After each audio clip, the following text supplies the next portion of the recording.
Rev up your engines!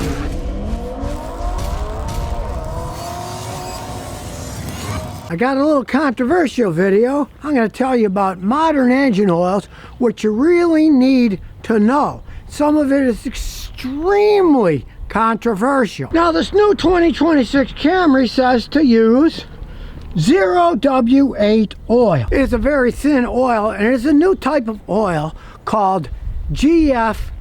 A few years back, they came out with GF6, which was a radical improvement in oil. Well, the GF7 oil is even better than the GF6 oil. Of course, it costs more, but I mean, compared to the cost of an engine, it's peanut money. Yet, when I look up the specifications for a 2026 Camry in Europe, it says to use 0W20 oil. Now, like you, I want my vehicle to run as long as possible, and I want it to run hundreds of thousands of miles, decades. All my other cars have. I have to say the past oil suggestions that Toyota gave, which were pretty much the same everywhere, worked out fine. For example, this Tacoma says to use 0W20. Turn it upside down, right, so you can see it. There it is. 0W20. I've seen these Toyota engines with 0W20 run hundreds of thousands of miles. No problems, didn't burn oil. So it obviously works, with the exception of when Toyota came out with their V6 twin turbos for the Tundra, got rid of the V8s, put in the V6 twin turbos. They have all those engine problems, right? And they got to replace 100,000 engines. But truthfully, in my own opinion, I don't think it was the oil that did it, because they ran 0W20 for a while in lots of vehicles. I personally think that's an engine design problem, and Toyota doesn't want to talk about it, and they're just blaming it on dirt when they produced them, didn't get all the metal fragments out, whatever. I don't know. I'm kind of on the fence with that.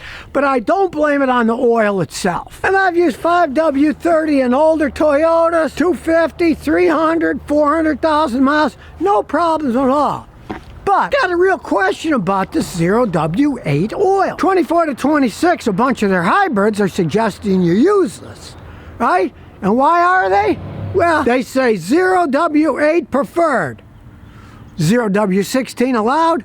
And why? Because it optimizes fuel economy and EPA certification needs. The European market says 0W20 because it meets European test procedures and durability targets. So the Europeans are more worried about the engine lasting longer, where the Americans are worried about EPA certification. Gas mileage ratings, right?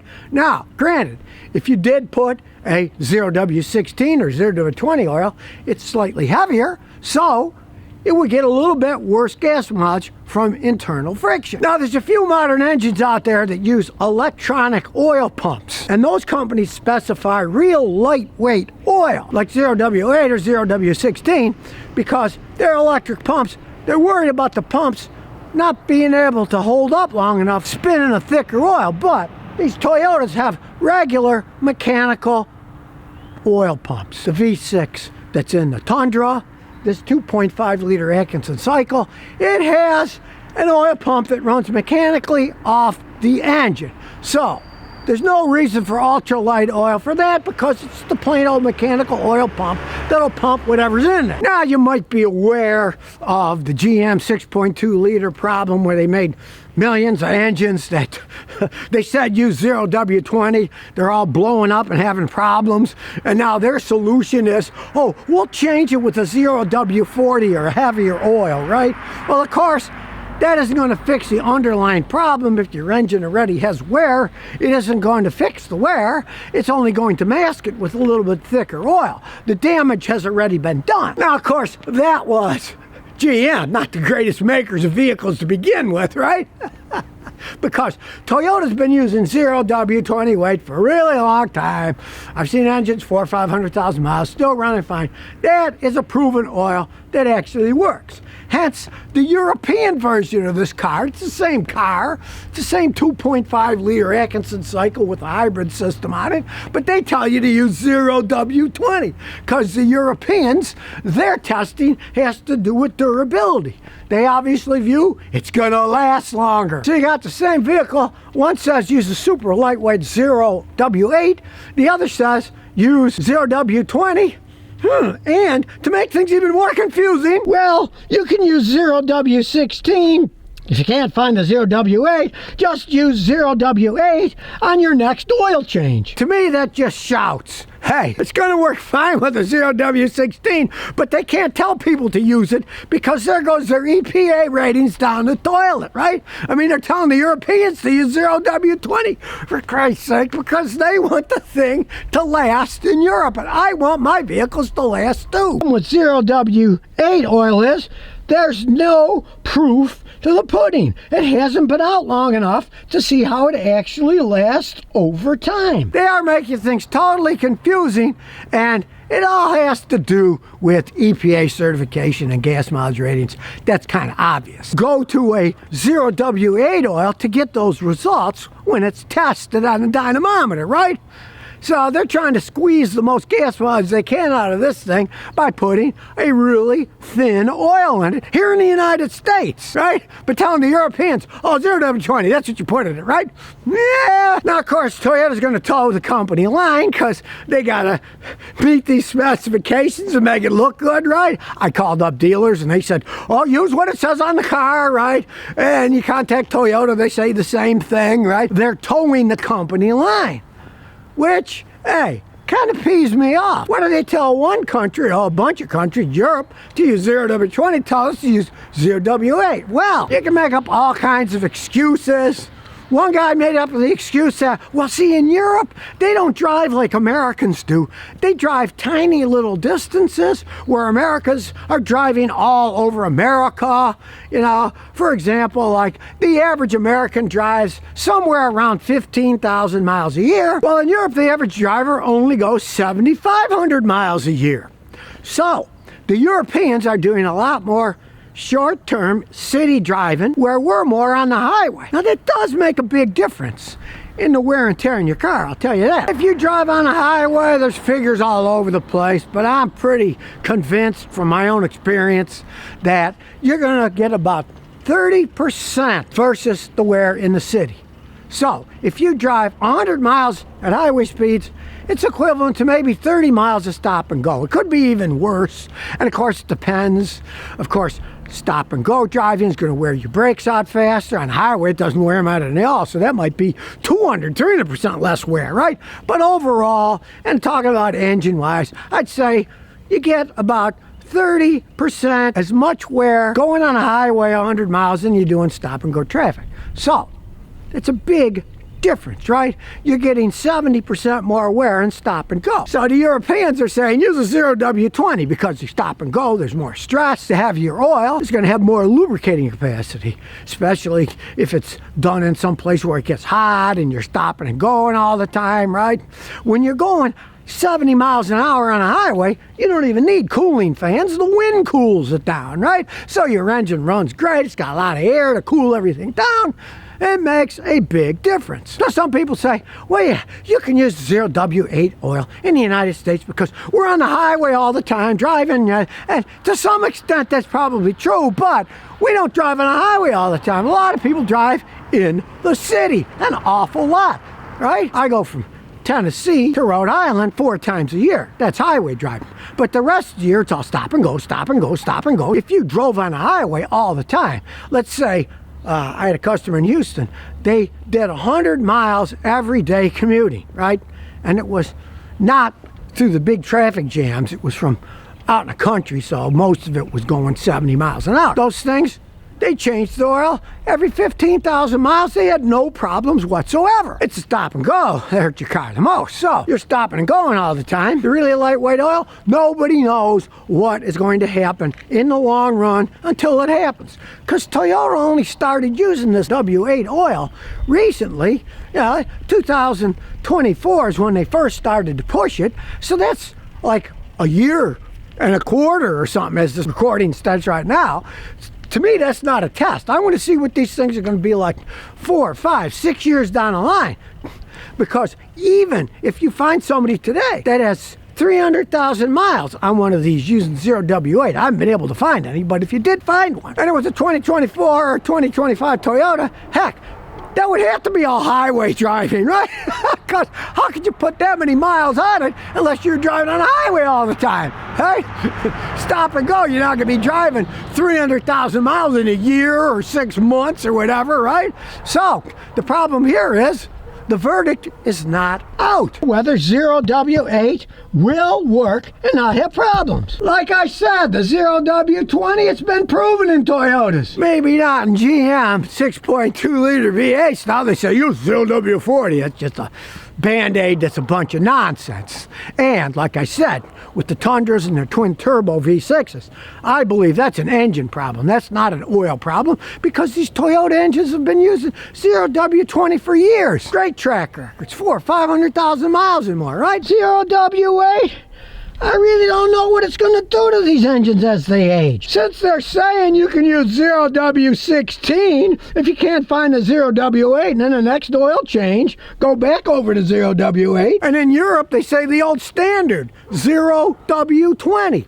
Now, I know, back in the past, when they started coming out with these 0W oils, people were saying it's too thin, they got problems. Now, some cars, yes, do, if they're poorly made, right? Toyota engines generally are made pretty well, but W8 sure seems to me that it is just a ploy for pollution regulations and gas mileage increasing in the United States only. Now, of course, you'd be in a quandary yourself, because, hey, they say you can use 0W16, right? They say you can use that if you can't get the 0W8, but then next time put in 0W8. Where the Europeans are using 0W20. But if you use 0W16, 0W20, leave it in there all the time, if you did have an engine problem, Toyota could say, oh, no warranty on you, you used the wrong oil in it, right? Because there are companies, and they always stick to their corporate guns. They find an excuse not to do something, and they can find any little loophole, right? Now, generally, Toyota makes great engines. That's why I bought this thing, right? But it only comes with a 5-year, 60,000-mile warranty on the engine, right? Hey, if my Toyota engine broke down at 65,000 miles, I would be furious. I have gotten 300,000 miles. I've had customers get 500,000, 600,000 miles out of the engines. I don't want it to wear out prematurely. And I guess the Europeans don't want them to wear out prematurely either, because they're telling them to use 0W20 oil in the engine. Now, come on, Toyota, make up your mind. What's the truth? How can we make these things last the longest? I don't care if it gets 2 or 3 miles a gallon less gas mileage. If it's going to last longer, I want the engine to last a long time. I don't care about little nitpicky 2, 3 miles a gallon. You do for your cafe ratings, for American gas mileage and all that crap, but I want something that's going to last. So, hey, now some people are guessing, oh, they have tighter clearances now, and you need a thinner oil to go through the tighter bearing clearance stuff. That's nonsense. People will say all kinds of things about, oh, well, they did it because of this. Then they wouldn't be telling people to use 0W20 oil in Europe, because look, the Europeans' test is more for longevity, for durability, right? If they're using a heavier oil and the bearings need a lighter oil, it isn't going to be as durable, right? So, hey, that idea goes right down the toilet. Because if that was the case, they'd be screwing the Europeans over. The engines would wear out too fast. Or, if 0W20 is correct, then 0W8 is screwing Americans over in terms of durability and long life. Like I say, nobody can say what's going to happen yet. This oil hasn't been out long enough in enough cars to see, hey, is 0W8 going to make them last just as long, or are they going to wear out faster? Only time will tell, right? And this is what I'm probably going to do. I still got to make a decision, but I'm probably going to use the 0W16 Castro. Best oil you can get. And if you're curious, the new oils have this shield. Instead of a round one, they have this shield. This is the new shield, and this is the old shield. See, it's just round. It's a different shape. It's good oil for older cars. This shows it's the new type of oil. Because the GF6 and 7 oils with 0W20 have a proven track record in these engines. I know they work. I've seen them with 400,000 or 500,000 miles on them. Will I see that in a new engine using a thin 0W8? Well, only time will tell. Is it too thin? Is it just right? Nobody really knows. But the fact that they're saying in Europe use 0W20 and here use 0W8 leaves me scratching my head at like, what is Toyota up to? As far as I'm concerned, they've made mistakes. You can't get these Tacomas with the V6 engines anymore. You can't get the Tundra V8 engines. They got to replace 100,000 of them. Is 0W8 a mistake? Since I know the 0W20 that they suggest in Europe works perfectly fine, they're Toyotas. So certainly they're going to go 60,000 miles, right? They're good engines. These 2.5 liters are great engines. You know they're going to go that far. They could probably go that far if you didn't even change the oil once. I've seen it in the past. I had a customer that never changed his oil till he had 65,000 miles and it was still running fine, right? I don't advise you to do it, but I've seen it. But of course, regardless, you got to change your oil in any car you own. One of the biggest problems that modern cars are getting is misfiring at low RPMs taking off. It's called low speed pre-ignition, and it can break piston rings. It can do all kinds of damage, and the main culprit is modern design. For example, even this has a GDI fuel injection system on it, high pressure. As you take the cover off, there's the high pressure pump, right? Go to the high pressure injectors. And if you have something that I don't like, which this doesn't have, which is GDI fuel injection and a turbocharger, there's so much extra pressure in the engine, it can destroy the engine. And with all the turbo pressure and GDI pressure, you need a really good oil. So you want one that has this modern shield instead of the round one. It's a different shape, it's crest. The GF7 oil was made for that. Now, this happens to be Castrol Edge. GF7 is a generic term. Many companies make it, but it is what you really need if you've got a hybrid engine or if you've got a turbo GDI engine, because it'll stop you from getting this low speed pre-ignition that will destroy your engine. It's a problem they didn't have that much of in the past, except in race cars that really built up with tons of pressure. Now there's more pressure inside, hence you need a better oil. And the engineers came up with good stuff with this GF7. The only problem is, in this Toyota, what viscosity are you going to use? So if you never want to miss another one of my new car repair videos, remember to ring that bell.